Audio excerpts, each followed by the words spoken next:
Welcome back to PlayStation Access and to our top 10 videos designed to give you an easy way into the very best of PlayStation 4's huge lineup of games. This week we're looking at the best action games on PlayStation 4, shining a light on the daring adventures, dazzling combat and high-stakes heroics behind our favourite blockbusters. In no particular order, let's get started with Batman Arkham Knight, because even now, almost 5 years later, it's hard to find a game that looks as good as Rocksteady's closing chapter of the Arkham trilogy, an extraordinary mix of technical muscle and creative flair that gives us a deep, textured Gotham of shadow and light. Knight is a suitable climax to a brilliant series. Arkham Asylum and Arkham City, which are available and recommended as remastered on PS4, delivered lore-rich Metroidvania experiences and deep, sophisticated and distinctively Batman combat. Arkham Knight transports this core gameplay into a genuinely open-world Gotham, adding an equally considered Batmobile, improved grappling and gliding, more gadgets, and a gripping story that, even in the absence of the dearly departed Joker, showcases the extraordinary talents of Mark Hamill. Arkham Knight is a huge, sumptuous send-off and still one of the finest action games there is. If you're lying, I'll break the other one. The other one? Ah! Next up, Sekiro Shadows Die Twice, or what happens when From Software shift away from the complexities of RPG character building and focus on making the slickest, most challenging combat system they can. The result is a wonderfully layered fighting experience built around posture, deflections and pure timing. One that's just as rewarding as the gradual grind of Dark Souls, but relies on upping your skills as much as your level. Sekiro is set in Japan's Sengoku period rather than Dark Souls' medieval European-style world, but offers the same satisfying progression, gradually unlocking an interlinked, semi-open environment full of shortcuts and secrets. And you'll get the same rush when you finally overcome bosses and brutal difficulty spikes too, though that final victory here comes with the added rush of having focused and mastered techniques that seemed impossible when you started the game.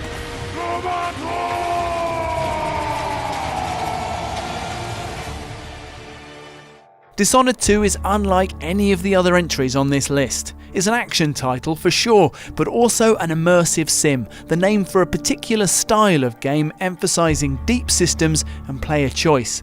Here that means an incredibly rich narrative set in a superbly textured world, and a series of powers that combine with flexible mission design to offer multiple solutions to any given problem. It's a nerdy sandbox of puzzles, lateral thinking, and if you fancy it, crazed action. The game can accommodate absolute stealth, with players consuming each level and intricacy piece by piece, avoiding detection throughout, and frenzied superpowered violence, as well as everything in between. It is, along with its predecessor, again available on PS4 as a remaster and totally worth your time, a sophisticated, hugely satisfying, and however you approach it, brilliantly playable triumph. How many times have I looked at that skyline? It feels like everything just changed. Next we have 2018's God of War, an epic jumpstart for what might be PlayStation's defining action series.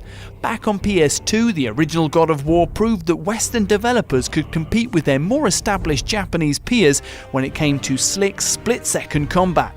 In 2018, the new God of War proved that an evolved form of the same combat could be the foundation for a reinvention of the series, which introduced a depth of character, story and world building that made God of War a blockbuster worthy of standing alongside contemporaries like Uncharted and Horizon Zero Dawn. This is no mean thing, to take the old Kratos, basically murder itself with a goatee, and to transform him into a character worth following and caring for, while still delivering on the action that the God of War name stands for. Boy.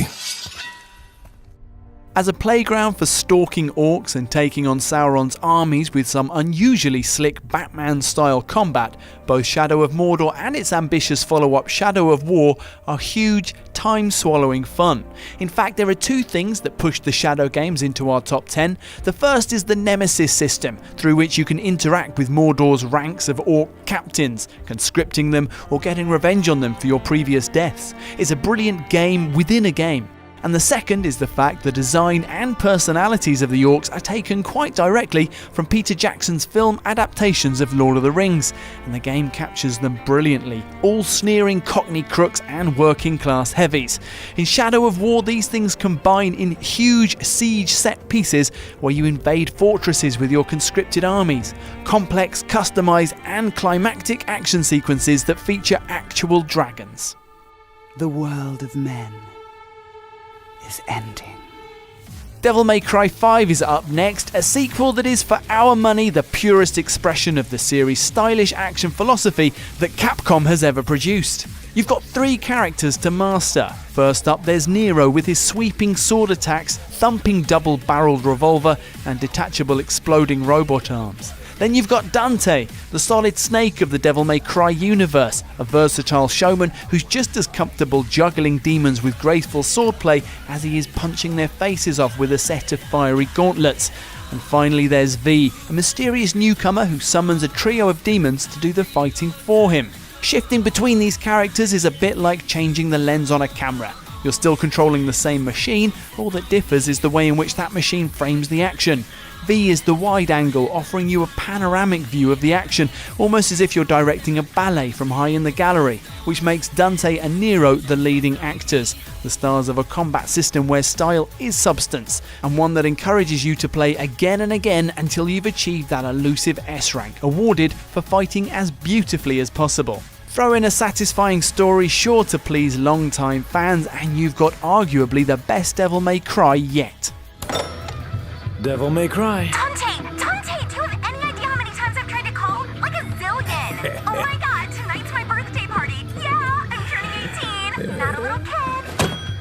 And completing our lineup of top-tier hack and slashers is Neo 2, although between us feel totally free to include the first Neo as well.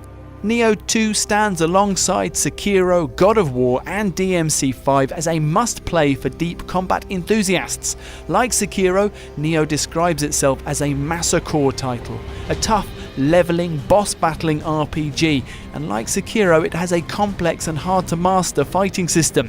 But where Sekiro is all about timing and deflections, Neo is about stamina management, strategy and deep character customization. Different weapons unlock different movesets, stats and abilities are affected not just by leveling but by armor and gear, and success depends on getting to grips with the key pulse and stance systems. Don't worry, once you've found your weapon of choice and worked out a build that suits you, it all becomes second nature, leaving you to enjoy the fusion of Ninja Gaiden grade combat with hardcore action RPG progression.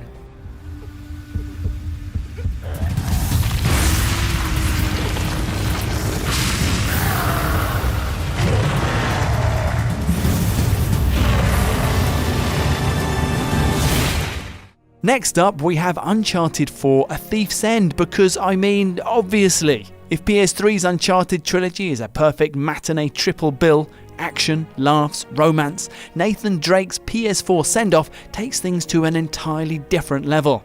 The ambitious set pieces are still here, the mud-sliding, rope-swinging impossible delivered miraculously into our hands.